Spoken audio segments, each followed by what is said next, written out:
Hello there. Welcome to Just the Discs. We talk about Blu-rays here. And today I am talking about a couple things. But one very exciting development for collectors is that one of my favorite labels, Indicator, out of the U.S., out of the U.K., but they also distribute in the United States.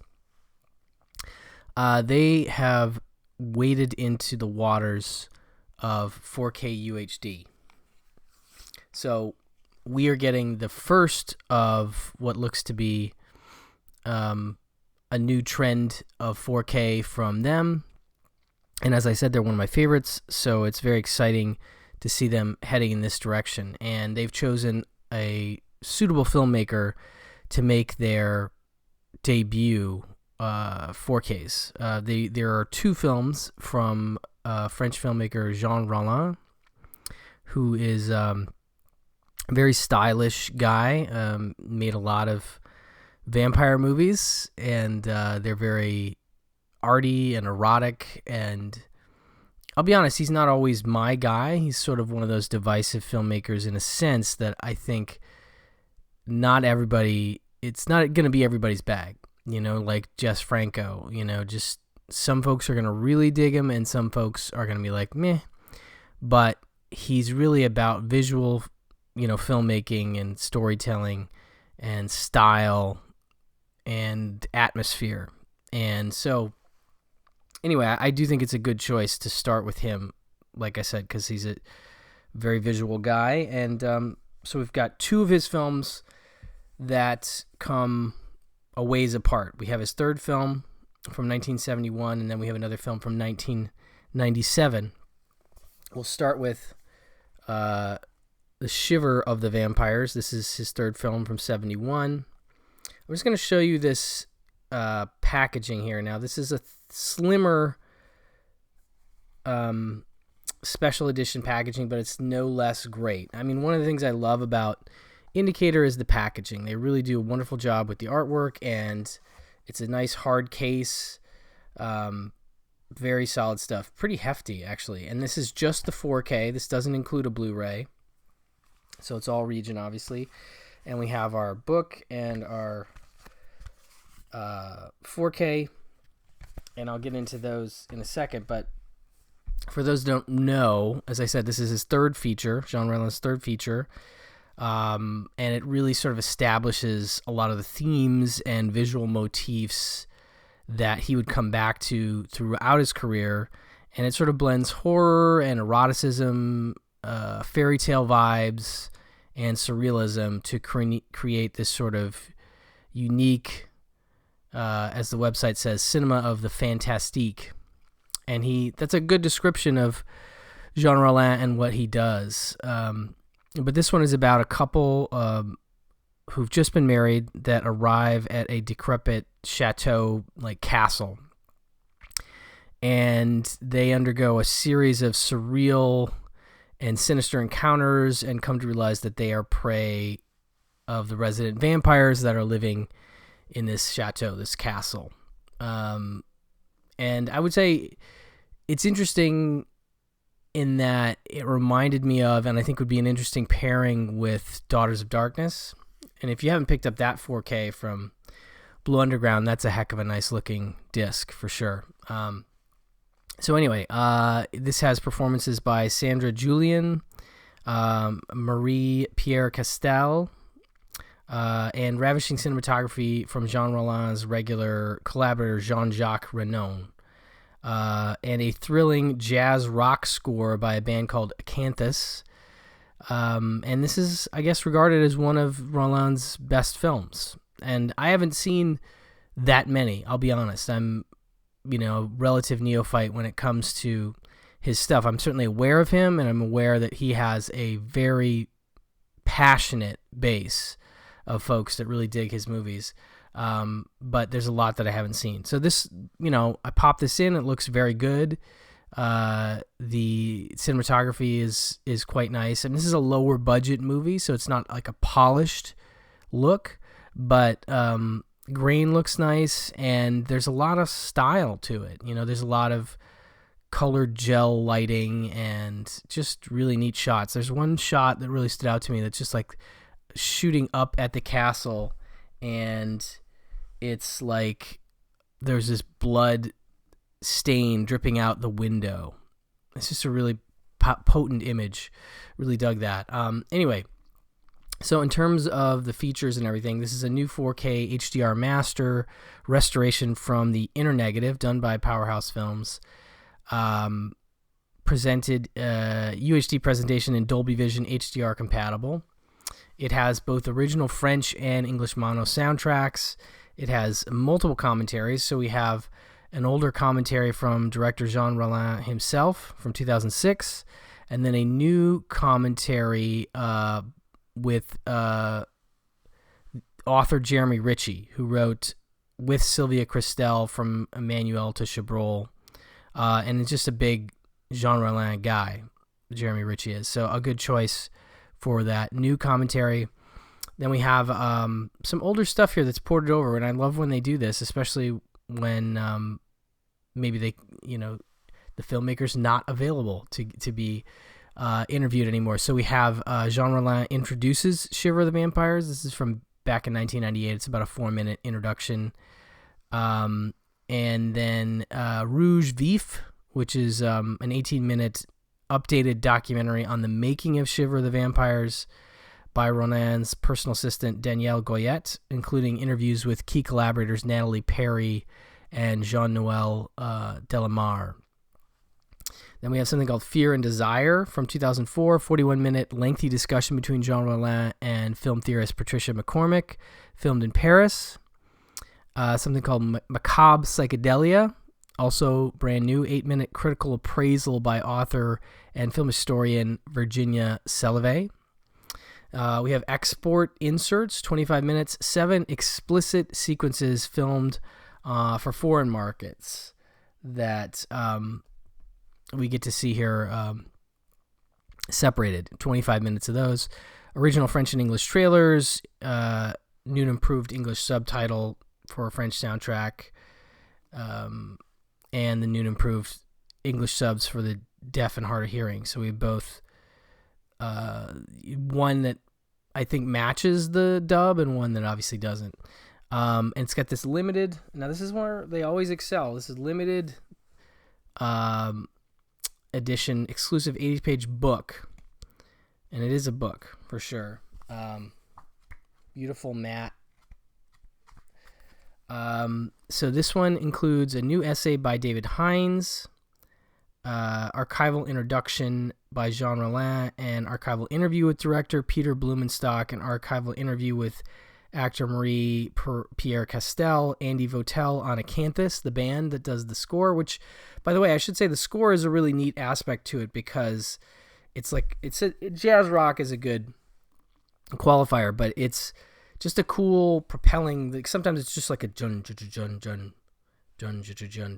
kind of thing happening underneath the scenes, and it just gives it this extra more modern feel. Even though it takes place in quote unquote modern times, it feels old fashioned because of the setting, but the rock score makes it feel more modern, and I dug that. I thought that's a cool choice. So the mysterious group behind the film soundtrack, so you get a little article about them, which I'm excited to check out. So this is the world premiere on 4K UHD. It is a limited edition of 10,000 numbered units, and that now that's 6,000 4K units and 4,000 Blu-rays for the UK and the US, and this is region free. So that is Shiver of the Vampires, the first of the 4Ks. But yeah, like I said, I love me some Indicator. They really know what they're doing. Okay, so here's the second one. This is Two Orphan Vampires. This is from 1997. This is also 4K. And take out the booklet and the disc. They're pretty hefty. They're pretty heavy, actually. I was surprised in holding just both of them in my hand. I'm like, wow, these are heavy duty, in terms of just how much they weigh. You just wouldn't think that these 4Ks would weigh that much, really. But I like that heft. I like something that feels significant when you hold it, So anyway, Two Orphan Vampires. This one, from 97, originally released then, it finds Jean Rollin, master of the fantastique, returning to the vampire genre, which he had made his name on. This one, the plot is basically by day, blind orphans Henriette and Louise seem to be the pictures of innocence, but when darkness falls, their sight returns, and they wander the streets of Paris, encountering the city's strange nocturnal denizens and leaving a trail of corpses in their quest for fresh blood. So an interesting, if not too involved plot, but just the kind of thing I'm into, just wandering around, getting people. Featuring startling performances by novice leads Alexandra Peake and Isabelle Taboul, alongside Tina Aumont, who was in Modesty Blaise, and Rollin regulars Natalie Perry and Brigitte Lahaye. Two Orphan Vampires is beautiful and melancholy summation of Rollin's unique and arresting style. I think that's a good way to put it. And again, brand new 4K HDR restoration from the original negative, in this case by Powerhouse Films. 4K 2160p UHD presentation in Dolby Vision HDR10 compatible. Original French and English mono soundtracks, audio commentary with critics and authors David Flint and Adrian J. Smith.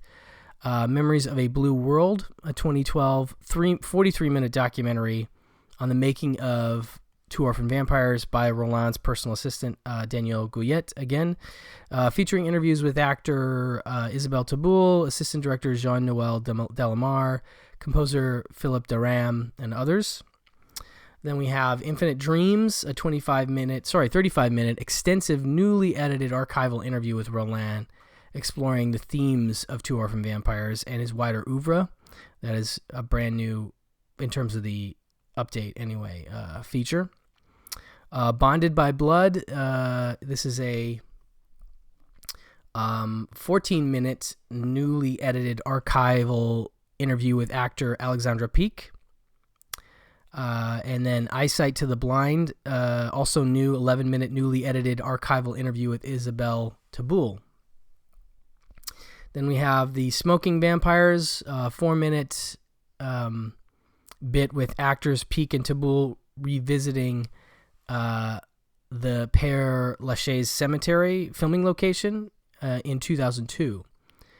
And then we have something called Livres de Sang, which I think is Books of Blood in French. 8-minute, Rollin gives a tour of his living room, displaying the books he has written and the awards he has received. Original theatrical trailer, newly improved English translation, subtitles, and subtitles for the deaf and hard of hearing. And then we have another 80-page book. So again, here's the inside. It's got the cardboard case that slides in next to the 80-page book. Again, beautiful, really well put together.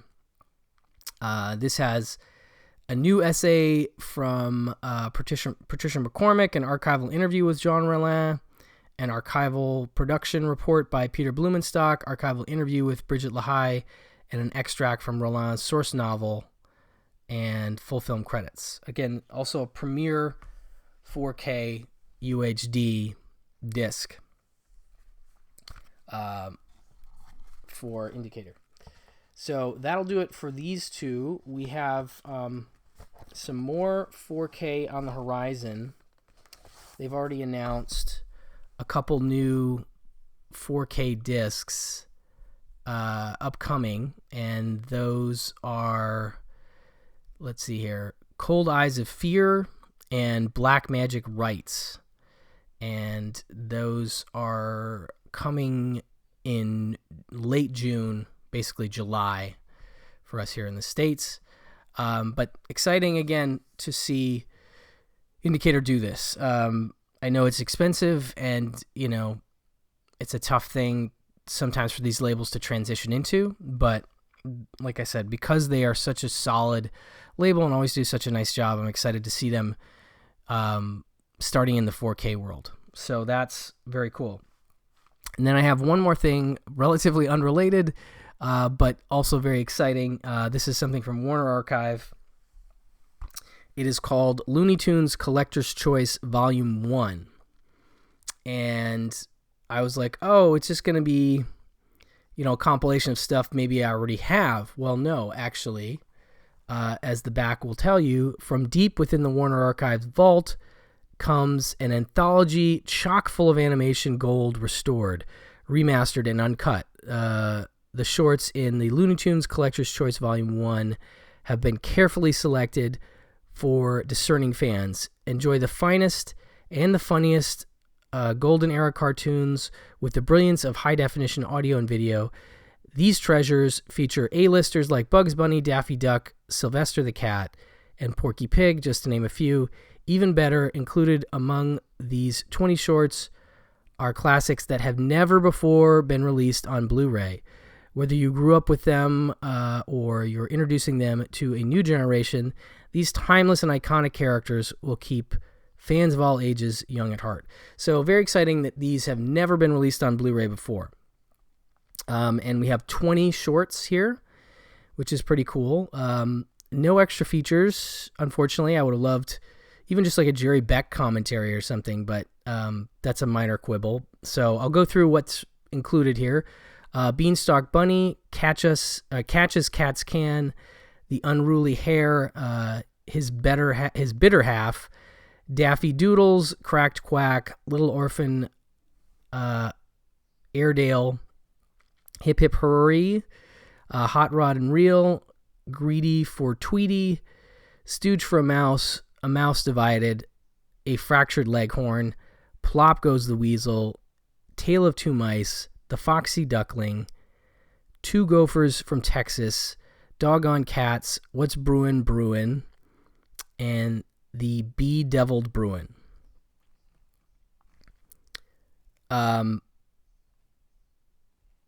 This is interesting.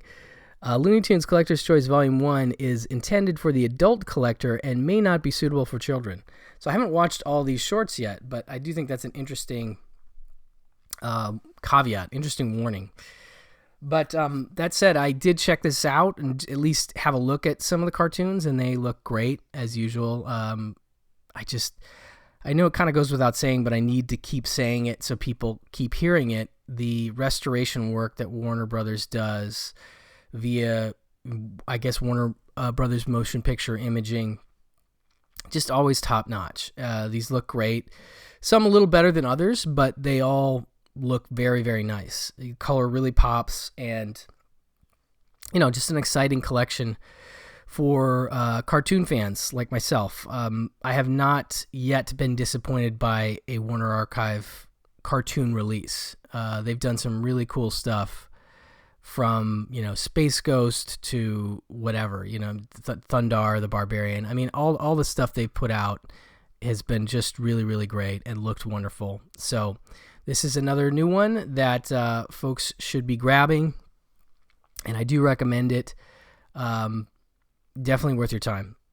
But just wanted to make sure folks were aware of it and weren't thinking, oh, maybe this is something I already have, or these are cartoons that have been released before, etc., etc. So definitely one to pick up for cartoon fans. Looney Tunes Collector's Choice Volume 1, which obviously also indicates maybe we'll get some more, which is exciting. I would love to see this do well and for us to get more of these compilations and maybe have some extras added. That'd be wonderful. Anyway, thank you so much for watching. Thank you so much for listening, and I'll talk to you soon. Bye-bye.